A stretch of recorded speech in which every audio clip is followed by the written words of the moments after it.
DNA can be used to convict someone of a crime or rule someone out as a suspect. DNA testing can determine who was at the scene of a crime and who was not. This is extremely important for identifying suspects. Sometimes DNA evidence can be re-examined years after a crime and exonerate someone, just as it happened in this case. Christopher Tapp was convicted for a crime that occurred on June 13, 1996. He was convicted on May 28, 1998, and served 21 years before being exonerated on July 12, 2019.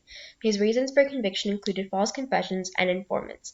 The type of crime he was convicted for was a homicide and rape, and the alternative perpetrator was identified eventually after his case. On June 13, 1996, 18-year-old Angie Dodge was raped and stabbed to death in her apartment in Idaho Falls, Idaho. Police had been investigating her death for around 6 months before they arrested a suspect. On January 5, 1997, Benjamin Hobbs was arrested for sexual assault, which sparked the interest of the police. They started interviewing Hobbs and his friends, trying to build a case against him. One of the friends they interviewed was Christopher Tapp, and he had known Dodge previously. Christopher had 2 interviews and was scheduled for a third but never showed up. His parents had hired an attorney for him and wanted the police to wait until January 13th to interview him again. But instead of waiting, the police came back with an arrest warrant and charged Tapp with being an accessory to a felony. Tapp was very inconsistent in his interviews from that point on.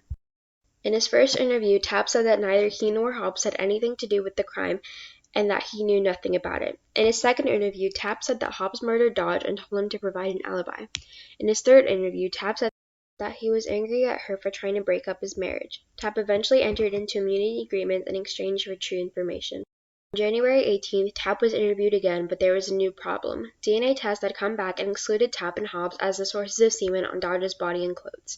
The police suggested to Tapp that another friend named Jeremy Sargis was involved, and Tapp changed the story again, saying that Hobbs and Sargis raped and killed Dodge.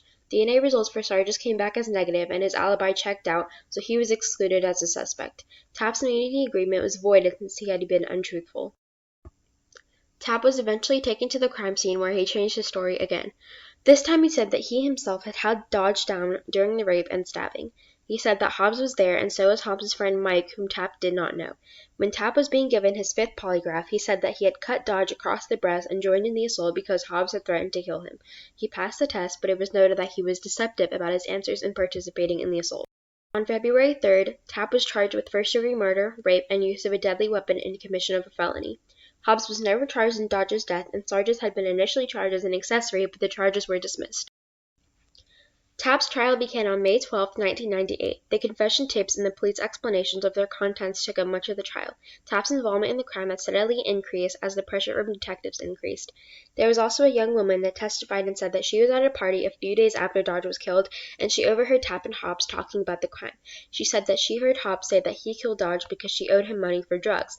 That was contradicted by Tapp's statements in which he said Dodge did not do drugs. Tapp didn't testify, but witnesses did provide an alibi. They said that Tapp had spent the night with a woman, and the date was clear because Tapp's girlfriend had caught them the next morning, but there were other friends of Tapp who said he got the dates wrong. Tapp was convicted of all 3 charges on May 28, 1998. He was sentenced to life in prison with a minimum sentence of 30 years for the murder and 10 years for the rape. Tapp fought his conviction through a series of appeals, challenging the prosecution's voiding of the immunity agreement, whether he had diminished mental capacity, and the effectiveness of his attorneys in suppressing his statements to police. Each was rejected, although a 2001 opinion by the Idaho Court of Appeals and said Tapp's Miranda rights had been violated during several of his interviews with police. It also said that error was harmless. Angie's mother, Caroline Dodge, had initially pushed for Tapp to receive the death penalty. However, as the years went on, she began to doubt Tapp's guilt. She eventually became one of the strongest advocates for his innocence. She contacted Stephen Drizin, one of the nation's leading experts in false confessions, and he said to investigate the case pro bono. He published a report in 2014 that included Tapp's confession was coerced, produced through deceit and pressure, and enhanced by police supplying Tapp with sufficient details to lend credibility to his statements. In May 2016, Tapp's attorneys filed a motion for post-conviction relief. They said that Tapp's confession was the result of police coercion and deception, and that videotapes of 3 of 7 polygraph tests showed that coercion and deception had been withheld from Tapp's trial team. In addition, the motion noted that Tapp's confession didn't fit the evidence. He had told officers that the crime took place at about 1 a.m., but Dodge had been with friends at about 12:30, and the autopsy showed her bladder was very full, indicating that she had been asleep for some time. That motion was never ruled on. On March 22, 2017, Tapp's attorney reached an agreement with the Bonneville County District Attorney Danny Clark. Tapes Tapp's rape conviction was vacated, and the sentence for his murder conviction was reduced to time served. He was released from prison. At the time, Clark said the deal made clear Tapp's involvement in Dodge's death and said anyone who believes he is innocent is operating from a biased agenda or his or her personal belief. Also in 2017, the original witness that had testified against Tapp and Hobbs came forward and said that the police threatened to arrest her on drug charges, and when she had difficulty remembering the events as she practiced her testimony, the police assured her that it was because of her drug use. She didn't even know Hobbs.